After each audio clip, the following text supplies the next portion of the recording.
Hey, Delilah the Survivors.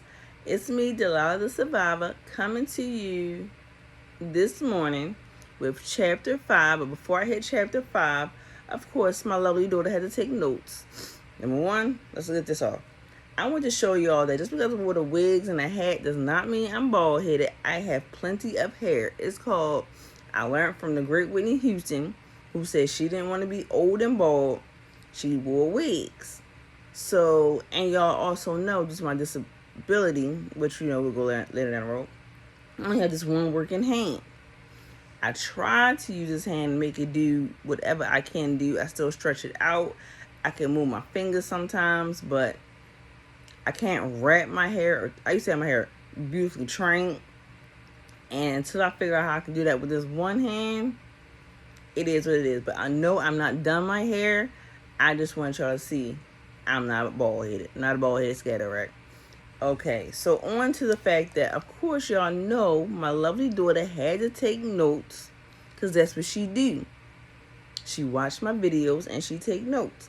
Her first note was the way I said slow-mo. And I don't know why that was a note. I really don't. I was imitating how, like, all of a sudden the video went from normal to a slow motion video. And I'm still to this day pissed about that because I love the way that video was made. Then she said, okay, I'm not going to get too deep into this, but she was like, I exaggerated. Basically lied. Because she was like, did such and such really pay? No, they didn't. They're basically in, like, the same boat as my father's children and my father's grandchild, basically. I just, I'm on my, like I said, I'm in my own little bubble kind of world. Whoever don't like I'm in my bubble, screw you. That's where it's at. Especially to my father's children. And his whole other side. Except my other sisters in PA. Whatever. Then she said, working. Okay, no. Heal each other. We're going to the heal each other. I gotta go the stuff that I can actually read, and I'll go back to her and like, what were we saying about that? But to heal each other. Yes. My father's grandchild said me and this guy might be able to heal each other because we have both been hurt. That flopped. That's all I'm going to say. That flopped. And then it was, okay, I said I wasn't going to say no names, but she said I ended up saying my father's name like 3 times. Now, unfortunately, rest his soul, I don't care what relationship or experience y'all or whoever might have had with him, but me and my father had a good relationship. As far as, no, I did not talk to him every day, but I know at the end of the day, my father never judged me. He not only the worst punishment I got from my father was I had spilled his last beer. Oh my God. Yes, I'm gonna tell the story. I had spilled his last beer. And he was so mad that he made me, because back in the day, there wasn't no cell phones when I was little. We had actual, phones with cords that was house phones. He made me hold that phone the whole time he was talking on it. Did I care? No, because, it was better than getting spanked or whooped or whatever. I held that phone the whole time. This man was, that was the biggest punishment he ever gave me. Oh, and the punishment when he had made, because my father, excellent cook. He had cooked something, but it wasn't my cup of tea. So, I tried to hide it. He ended up letting me get away scot-free.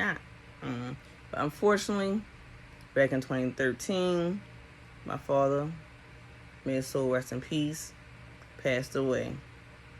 So yes, I'm sorry, Daddy, for saying your name, but you're no longer here, and like it still hurts me to this day. And like I said, I can get away with stuff with my father. Like his girlfriend, we was in with him and his girlfriend for a summer, and like his girlfriend did not want us going to the bar at the end of the corner because of the neighborhood we was in. But at Fireballs was only 5 cents. When I tell you I missed the 90s, my father would give me 5 cents. I said, Dad, I'm just gonna run, get my Fireballs and run back out. So yeah, whatever to all the other people that they got to say. And then the biggest thing, which I don't even believe I said, she said she had listened to this part over and over again. She's like, how old were you when you lost virginity? I never actually said what age. I think, because I know for a fact I was in high school. That I do know. I was in high school because in high school, before the bell rung, whatever, me and a group of friends would always be like in this little huddle right by the door. I got embarrassed by this guy that, he was a neighbor of mine, and we would like talk on and off for like 5 years. He embarrassed me more than the dude that I lost my virginity with. When he ended up telling people, he comes out and like blasts me in front of all my friends, everybody that's in the front of the hallway. So yes, I don't think I said my age though, little girl. I don't think I said my age. Okay, so chapter 5, people. We're gonna be talking about when I did meet my husband, and verse 3 and 4. We're gonna try to fit all that in here. Okay, so it was 2003, the same year I had started working, like my first real job, and I loved, like I like the money was good. No, actually, I ain't gonna say it wasn't my first real job. My first real job was at the printing company, where I was making extra money because I worked at night, 3 to 11. So coming to this place, I was pissed off because not only was I not working daytime, but it was just a little bit of a pay cut. But anyway, it was around New Year's. It was about to be like New Year's Eve. But just before New Year's Eve, one of my best friends was like, look, my boyfriend got this cousin, and I think he's just your type. He's light-skinned.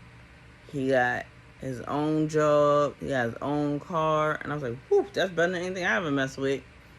At the time, I did have 2 kids. So I'm like, he way better than those donors. So anyway, I ended up, me and him talking. And he had like she said, he had hair, but it wasn't like cornrows or nothing. And this was a time where, I didn't mind cornrows. That was the end thing.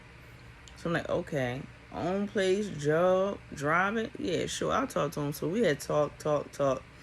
And we was like, all right, we finally gonna meet up at the best friend and her boyfriend's house. He was gonna pick me up, and we're gonna go spend New Year's Eve there. Let's see. Rock got thrown at that idea because Bitter Patty Mama is what I'm gonna call it at that time, because I could easily, like, you're not doing nothing. Wouldn't babysit, basically. So I was pissed off that whole night. I'm like, I don't even care about brand new year. I'm just gonna go to sleep, blah blah, whatever. But yet, I'm gonna say like January 1st, okay, I'll babysit. You couldn't babysit New Year's Eve, not doing nothing, but now you can, whatever, bypass that. Excuse me. So she did end up babysitting for me January 1st. He came, he picked me up, and she took down his phone number.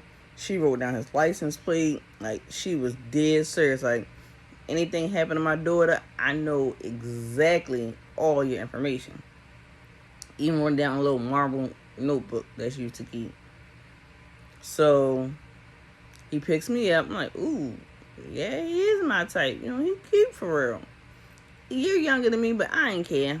What's the age ain't about number, basically. And I was gonna say something about them, his children again, but you know what? Leave them out this day. I don't care about them. They did to me. Whatever. So,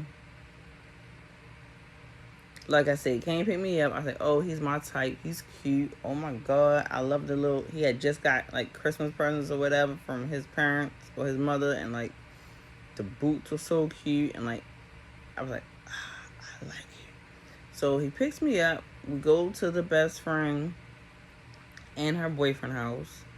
Mind you, they had just had a little son.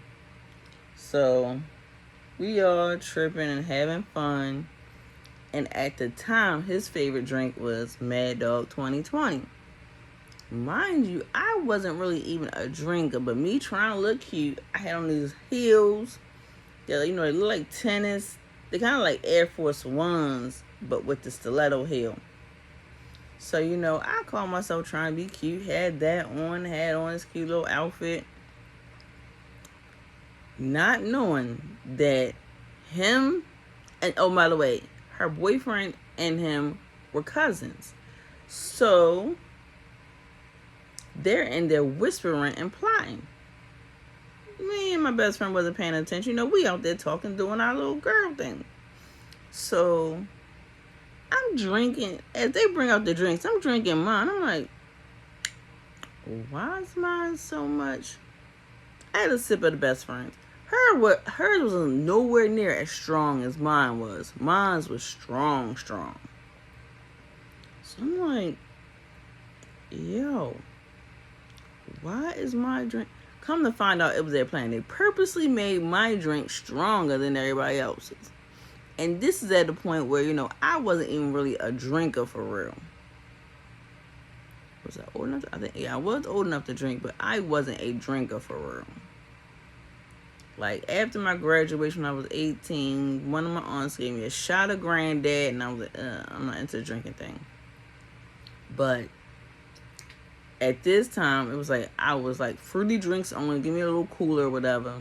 No, this was Mad Dog 2020.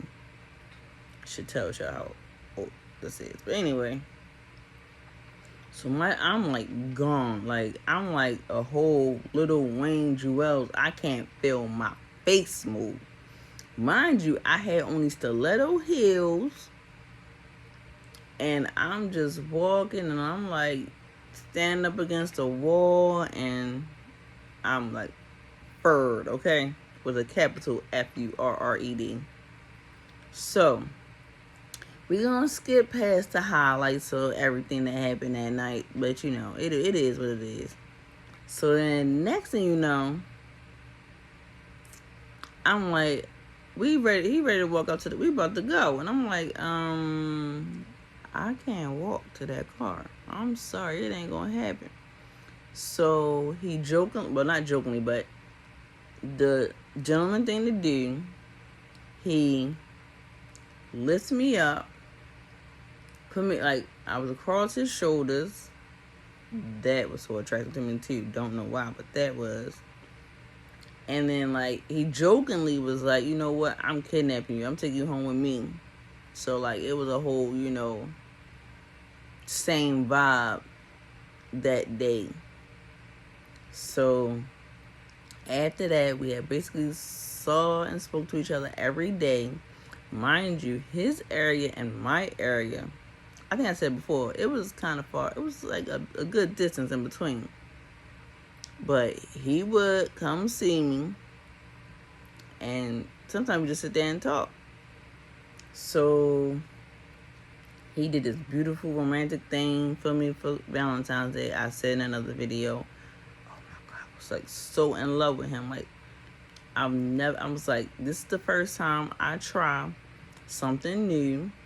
Not the thuggish, ruggish guy, but a normal guy, like, somebody that's not in that much trouble, except for, he like to, I ain't gonna say race his cars, but he like to take his cars to the limit. So, eventually, I'm like, tired of living with mama. I'm like, I'm ready to move out. So me and him go, he takes me and my two little boys, because our actual first date was me, my two kids, and him. He took us all to, I think it was called the Tropical Rainforest in Towson. I don't know if it's still there, but it was so fun for the kids, and I just thought it just made me like him even more, because he loved my kids. And then down to the point where I'm like, I want to know what you look like with a regular haircut. He even did that for me. I'm like, oh my God, this is the man right here for me. Like, he was dead. Like, he was never wanting to cut his hair, but for me, he cut his hair. I'm like, oh my God. So then, okay, yeah, that skips to, we go house hunting. And like, my boys was with us. And they was like, oh, this gonna be our new house. This gonna be our new house. So me and him knew right there, okay, it's gonna be our new house. So me and him was planning. At first, the original plan was just looking for me. I was gonna be the one moving out. But the same token, being a nice guy he was like, I'm gonna help pay the bills. I'm gonna help do this. I'm gonna help do that. I'm like, if you want help with doing all this and gonna have your own place, why don't we just live together? So yeah, it came down to mutual. Yeah, okay, I'm moving in too. So he told his roommate, which his roommate was fine by that, because I don't know if his roommate was about to move out or he wanted to move somebody else in. I forgot how that worked, but it was fine with his roommate at the time. So, therefore, we moved in together. I mean, everything moved really fast. We moved in together within the same year of meeting each other, like a few months. And like, you know, my mother tried to stop it. She was like, oh, y'all can live here and da-da-da. No. I went to my own place. So yeah, we moved into our own place. And just like I said, I call it like a curse. Like, once you move in with your boy, I'm not saying everybody, but once you move in with your boyfriend, it's like within a few months, you end up pregnant. And that's what happened. I ended up pregnant. And I'm like, oh my God. So like, of course, I didn't tell nobody at first. It was a whole lot of complications with that pregnancy. A whole lot. That pregnancy did not make it because it was so much. Like, the pain, the constant, I'm hunched over, and like, I couldn't take it. So that pregnancy didn't last at all. R.I.P. I don't know if it would have been a boy, girl, or what, but that's why I consider I'm glad I called myself. That's why I consider my daughter my rainbow baby. And yes, she was playing. After we lost that child, you know, he was so excited. He was like, well, we have 2 boys. I want a little girl. And I'm like, you know what? I'm sorry, y'all, because I keep fiddling my hair because I just don't like it right now. But anyway, the purpose is to show you I wasn't bald head. But anyway, I was like, all right, bet. I was so in love.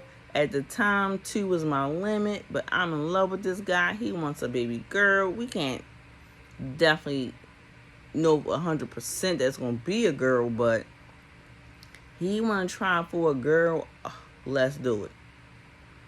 So I remember she was conceived when we was on vacation in Florida, which that's also where he proposed to me in front of his family in Florida. So baby girl, you was conceived, your parents was engaged, all at the same time. Now, of course, I can't remember when we found out. But of course, I've been pregnant a few times already. So basically, I knew I was pregnant. I knew. I just, verified with the doctor. And then here comes the first sonogram of seeing what the sex of the baby is. Mind you, baby number 1 was hiding he would turn, covered, closed legs, wasn't showing. Not this little girl. We looking at the sonogram. Her daddy's standing right there. She says, it's a girl. I can definitely tell it's a girl. Like, she just showing that she's a girl. This man nearly did cartwheels, backwards flips. Like, he went crazy finding out we were having a baby girl. He was so, seeing him excited was like what made me love him even more, because it was like, oh my God, like, number 1, it's the first time I'm able to share with a loving, caring father of my child this experience. And for him to be this happy, oh my God. So, okay, once again, this was a rough pregnancy. My mother, she was always, you need an orange juice, you need this, you need that. I'm constantly going to the OBGYN. I'm in a lot of pain. Is everything okay? Everything was okay. So many sonograms done. We don't know what's wrong. But she made it. Thank God she made it. Love of my life. We was going to name her one thing, but then, at the baby shower, one of her grandparents was like, well, that actually looks like this name. So then I said, oh, I like that name even better. So we changed it to that name. I gave her daddy's initials. Since all the boys had my initials, I gave her daddy's initials. His first child and all.